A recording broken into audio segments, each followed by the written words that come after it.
So let's look at, some of these things that bring unnecessary death, and that is this incessant building collapse.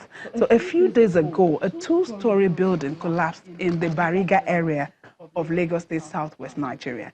Another two-story structure also caved in Bagada area of the state.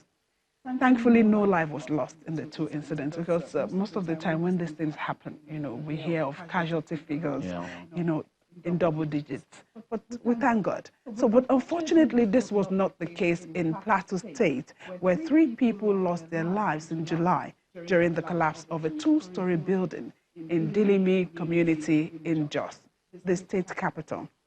The incessant building collapse in the country is becoming more and more worrisome, particularly because most of the time it involves the loss of lives. Yes, properties are lost, investments are lost, but sometimes you can get those ones back. Yeah. But when people die, that's the end of it, and it's unfortunate. So the question many people are asking is, when will this stop?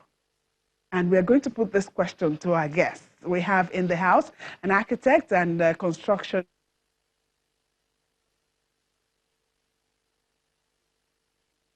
We also have the publicity secretary for Building Collapse Prevention Guild of Nigeria, Jane Ogbo. Good morning. Good to have you here. Yeah, good morning. Okay, I wish, this discussion is not about building collapse. I wish it was about, how much we have moved forward from all of those events of the past. But here we are, we're talking about why are we still here? Yeah. Thank you for bringing this up. And also, I thank you for making a place reference to the last ones that just happened. That's the one. There's still a lot that happens every day that we don't even. On our table, we have reports all over Nigeria. It comes to our table almost on a daily basis. We on our part, that is the BCPG, Building Collapse Prevention Guild of Nigeria. This is our a professional, a guild that comprises of all the professional bodies in the built environment. Talk about the architects, talk about the builders themselves, talk about the structural engineers, talk about even the artisans. We have the town planner. We all come together to form this. Why did we form this? We've seen that before we formed it, we emphasize that in the nearest future, that there's going to be a lot of collapse of building in Nigeria. Because we noticed that professionalism has not been taken into place. Okay, so hold it there, please. Let me come to Mr. David here. Professionalism hasn't been there. So where did we miss it? How come charlatans are the ones in charge, and we're having buildings collapse as if, it's a pack of cards? Well, education. Education is what produces professionals. The quality of education in Nigeria has gone to the dogs. So, expectedly, the quality of professionals in the industry is also at an abysmally low, level. Then, sorry, I don't want to believe that it's just about, those who we call contractors, or those who, just put brick and mortar and everything is fine. Some of these buildings are also supposedly built by professionals. It's a combination of several things. The building owners who want to spend as little as possible, the professionals who don't get paid what they should earn for their service, the artisans who don't know what they are supposed to be doing. Then in the exercise, you have in the professionals who do the real work, the design and all that. Then you have the intermediate, the supervisors. Then you have the artisans. Now, once there's a failure in this system, what you have is what you have. Because the professional does the design, conceptualizes everything, and then gives it to the owner, who sidelines the professional because the professional is going to ask him for too much money, and then just calls anybody who says he's a builder, and then gives him. Now, in the building, you have blocks, you have cement, you have reinforcement that make up the building. who ensures that the sand that is used in doing the block is the right sand? Who ensures that the water that has been used, because water that is taken from the borehole in Lekki, for instance, is saline water. You can't use that for construction. Who ensures that the water that is being used is the right water? So once there's a failure in ensuring that there's a right process flow, there's no end to this calamity that we have. I've been hearing about building collapse as long as I'm conscious enough to know what's happening. And each time we have a round of building collapse, we have conversations. And the conversations have not changed. The same way conversations in our politics and every other aspect of our social life hasn't changed. What is happening? People don't care. Once there's an absence of care, then quality is the first thing to suffer. People don't care. Yes. What about government?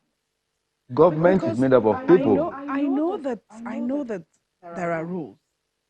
I know that if you would put up a structure, you would need to go to town planning, all of those things. And you will see that, okay, there will be approval number, written on the wall of whatever construction site. So where do we still miss it? How? You have also mentioned it well. In all this, you have the government playing a larger role in all this. Because, just like my colleague said, all these things have its own procedure. You have the drawing made by the architect. It goes to the town plan authority for them to approve. But what do you have? Do they actually go down to sit and approve it well? Do they do that? And if it is already, if it has been approved, do they monitor it? Because from state to state, they are supposed to be part of the construction work, part of the production process.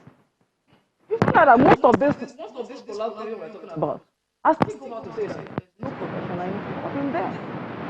I belong to NIO. It's building. You understand? All right, so madam, sorry to butt in. We need to take a short break now. We'll back to continue the conversation. All right, so welcome again. You're watching Sunrise, and we're discussing how we can put an end to frequent building collapses in Nigeria. Before we went on that break, Madam Jane Wu was talking about this issue, but your work is basically about prevention. What's making your work difficult? Because we still see buildings go down, as you said, on a daily basis. Just like you rightly said, that our work is about prevention. We are all we're across the whole country. And take, for instance, in Lagos State, we have various cells, that means we divide ourselves into local government. But the truth is that, like myself, I'm the head of Kushofe cell, I cannot just go to any site where I say something that is going on bad and stop their work. Why? Because why not? What I can only do is to take note of what is happening there, then report back to my guide, then we get back to Lagos State. And I can tell you that there are a lot of cases we have reported and nothing is done. We don't have the power. You understand? It's not as if we're empowered to, we don't go with armed forces, we don't go with, we just go there, we notice this, and we tell them. There are even some, as I tell you, that, in fact, somebody I posted in our platform, we have government officials, that's the last car, we have them there. So why do you think they don't respond? Yes, because in this country, there are some laws that are made for some people and not for everybody. That is the truth. There are some buildings you go to that you cannot even touch. That is the truth. There are some that even that we have said this thing should come down. But up to now, they're still standing. And they thought that is somebody in code. How's it? What can we do? How do you know the building should come down? Do you do yes. tests on them, or it's just by sight? Oh, yes. Okay, look, take for instance, if you go to Lagos Island, you will see some buildings. In fact, if you move to Lagos Island, you find out that there is what we call, there's this working space. You need to have space between buildings. You understand? But most times you don't see. You find out that from one building to another, you just have, in fact, one person from one building can talk to the person in the other building, or, they can have conversation. Those things are not supposed to be, because a building is supposed to have even breathing space. You understand? A building is supposed to, when it comes to, okay, if you are designing a building, you also need to consider a lot of things. What of the environment? My colleague mentioned something about the environment. The environment, like this side, is different from Lagos Island, where you have salty water, you understand? Where you have even the ground, in terms of the foundation. How many people are ready to carry a soil test in Nigeria? How many people are ready to do all those things? Doing the right thing. Okay, but recently we saw, before this recent building collapse, the state government went to sites in Lagos Island and started demolishing some buildings. Yeah. And then some people also came out and said, you could not do this because some of these buildings, you don't have to pull them down, you can reinforce them. And can we have one voice, talking on this matter? Yes, we can actually have one voice talking on that matter, because even if you want to, like we suggested, we gave our own suggestions to government, you understand? Why they said don't pull it down is because where will those people be? That is number one. Okay, but when the building collapses, that is why we said government should find, they should relocate them. You understand? By the time they relocate them to somewhere, resettlement center, then we can carefully work on such buildings. And when you want to even work on a building, because like the last one that collapsed in Bariga, that partial collapse, it was supposed to be propped. It was supposed to be checked properly before they start, because the woman, the owner, noticed some kind of crack. And she didn't call any professional, she called a bricklayer. And the bricklayer came, started hitting the columns. These are critical columns. They could be load-bearing columns. And what do you have? The thing came down. And when I saw the picture, I found out that it has a cantilever. There is a way we design cantilever, for Christ's sake. Cantilever, the reinforcement has to return. It was not returned, nothing. There is no presence of a professional design there. Okay, so it's as you're saying this, I'm wondering, how many of structural, civil engineers and all of these professionals do we have?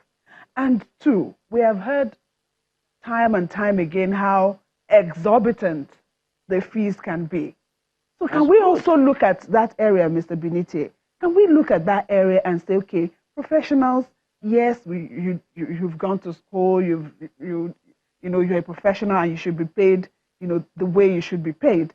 But can we also meet at some point to say, okay, I can do this, just so we cut down. And then people that are trying to circumvent and, cut corners, they can come out and say, okay, let me, employ the services of a true professional. Government, well, again, government is about people. The people who make decisions in government, their frame of mind is critical. No, this is not about government. I'm talking about... I know, because getting these professionals involved requires legislation from government. You're talking about fees to make professionals affordable to do the work that needs to be done. Affordability talks about what I am going to, my own expenses in the marketplace. So government needs to make it possible to employ professionals to do the exercise of monitoring these construction programs and pay them. Now, okay, so if I get what you're saying, you're trying to say government should get these professionals and then subsidize in a way. No, is that what you're saying? No, not necessarily subsidize. Government needs to engage professionals as private consultants to LABSCA. LABSCA is about building control. But there are professionals there. They are so minute in number. Their capacity to cope is zero. So you need to involve private professionals to do the work on behalf of government. Government does the policies and all that, and then enables a platform for professionals to do the work. Now, beyond doing all of this, we we have testing labs, for instance. There's only one testing lab in Lagos to test for concrete, to test for reinforcement. When will you send in a sample for test and get a report of the viability of what you have sent in for test?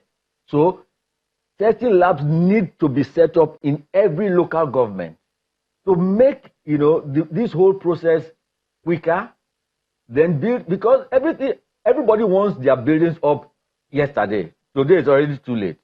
So you need to create the environment for professionals to do the work. It's not for the client only to employ professionals. The society needs to engage professionals to make sure that these things do not happen any longer, because once they happen, society is in uproar. You heard the governor in Plateau State saying, let the engineers get involved and begin to do their work. No, but I'm not going to go to site. Like she said, they get reports, they send it to, the most they can do is send it to government. And beyond that, there's nothing else they can do. All right, let's also look at it this way. There are countries where you don't hear cases of building collapse. There are building collapses everywhere. Not as not in the scale that we have it here. Absolutely. Yeah. So the point is, in many of these countries, the government is responsible or has an eagle eye perspective to it, ensuring that they know who is building, or they build it themselves, such that people then invest into these projects. True. We don't see much of that in Nigeria.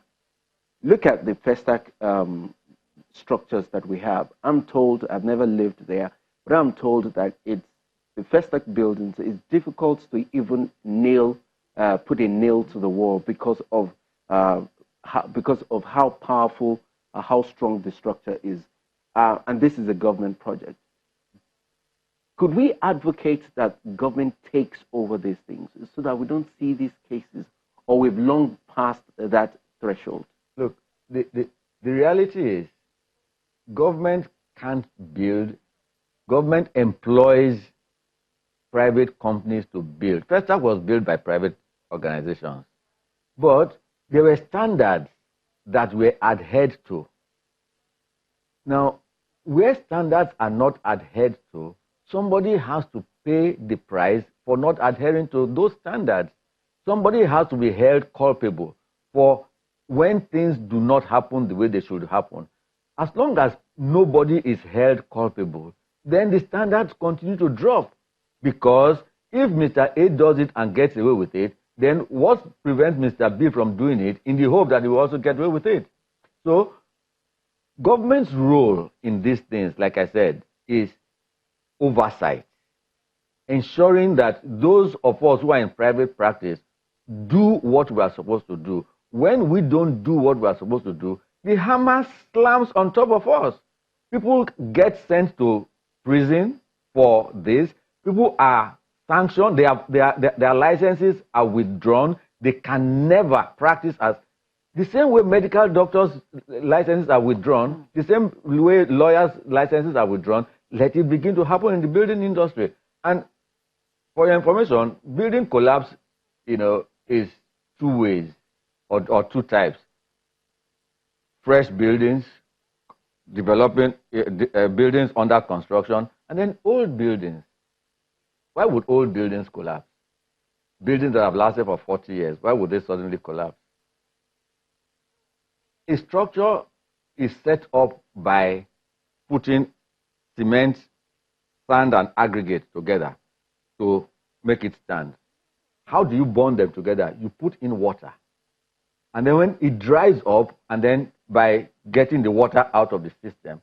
Now, when water begins to get into it again, what does it do to it? It weakens it. So we now talk about incidents of poor plumbing services in buildings. When you see buildings, the outside wall is already turning black and green. That's an alarm bell ringing, because the walls are getting soaked. The water is percolating all the way down. It's going to it's going to weaken the concrete. It's going to make the reinforcement rods inside the column, the slab, the beams to begin to rust inside, not visible to the eye. And then one day, all right, so she has said that they've identified several buildings. Yes. Not just in Lagos, Yes, all over the country. And then they report these cases and nothing gets done. Yes. So what do you suggest that we do in this case? It means somebody is sleeping. How can we wake the person in charge of this thing to ensure that they do the right thing? Well, it's very unfortunate where we have arrived as a people, right? Your caste suffers from the lack of care by the people who should do the road. So there's this deep sense of an absence of care about what happens around us. Nobody, we elect people into government who really are there for gain, not for the things, because it is only government that can enforce these things. Private individuals cannot enforce. I can't arrest somebody, for instance, but if I make a report, I spoke, with a few people who have been involved in, this exercise over the past 10 years in Lagos. They put stop work orders on buildings, and in 3 days, the stop work order is removed, and they are back to work. Who gave them permission to go back to work? How did they get permission to go back to work? Somebody somewhere in government has, people were arrested, taken to court in Alausa, and the people are saying, oh Lord, these people have come again with these people. And then in less than 3 hours, the offenders have been released. So, morality in our climb has gone. If we don't care for one another, then when it comes to time to enforce these laws, when it comes to time to insist that professionals are involved in the building environment, and nobody is willing to be the one to do it, sorry. Okay, so we have said so much about government, and rightly so, because government needs to lead the way, and then the people would follow. But what about the people? Because I gather my money, I buy the land, and I want to build. If I want to build, I would think that I also want to build a structure that's going to last. So why would I want to cut corners at the expense of my investment and the lives of people who would stay there? What do you say to the people who, contractors and builders and even the owners? Oh, thank you for that, because I think everybody is involved in all this. Let me talk about the client. Sometimes we find out that clients are even the major problem we're having in all this. Clients want to give you project at a very, very low price. They want the lowest. They want the lowest. And when the professional brings his quotation, and you see it, they look at it and no, this is too much. And I think that is ignorance. We found out that even the worst units are even the educated. They can spend so much in the hospital. Some of them travel abroad for physical treatment. You understand? But they cannot spend that much on their building. They feel is, oh, was there anybody can handle it? And they are the ones patronizing the quack more than. Then when you also talk about ignorance, I think people feel this profession is all commerce affair. Somebody has been laid out of job, and they feel the best option is to be a contractor. After all, I can get bricklayers, I can get iron benders and put them together, and it begins to collect jobs. Even in the government sector, I have seen people bring to my table in my office contract they collected from government, and these are not professionals. And when you also talk about you talk about something, the people themselves, we found out that a lot of people tend to be, in quotes, experts when it comes to this industry. You are constructing your house. You see somebody beside you, a neighbor, calling to tell you that, why are they using that much? I didn't use this much in my own. They are wasting materials for you. You don't need this. Meanwhile, you engage an engineer, but he's already contemplating you're wasting money. And you begin to feel, oh, maybe this man is actually telling me the truth. His house is there. Please, can you call who did your own? He will get you the. So all this must stop. Somebody had to be nailed. Somebody had to be brought to book. Now, when you finish a building, the normal thing that's supposed to be, we're supposed to have a document. That document is supposed to specify the whole materials you use on that project.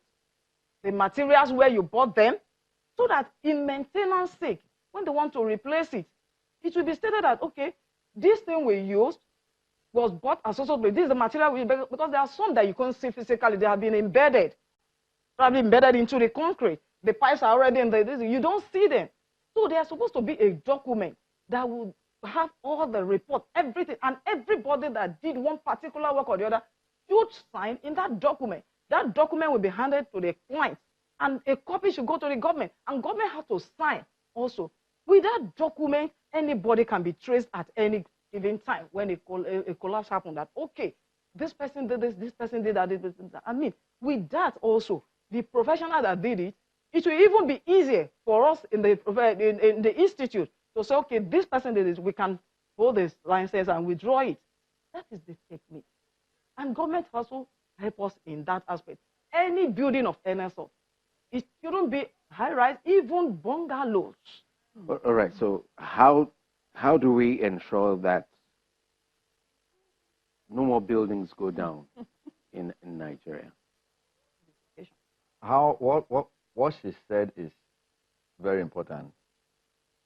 A document that lists everybody that has been involved in that project. Now, for instance, but we see, I'm sorry to cut in, yes, but we see documents these days that are forged. Yes. You see signatures, you see quantity, you see everything, but you can't rely on it. And you know this happens. Which is why the role of government cannot be underplayed, because government is the policy maker and the enforcer of these policies, right? So first of all, let's have that document as a given, right? Now, nobody, for instance, who is going to work on any project that is not a licensed person. You talked about why don't buildings collapse in other climes? Because nobody will work on a structure that will not have an organization that is holding brief for him.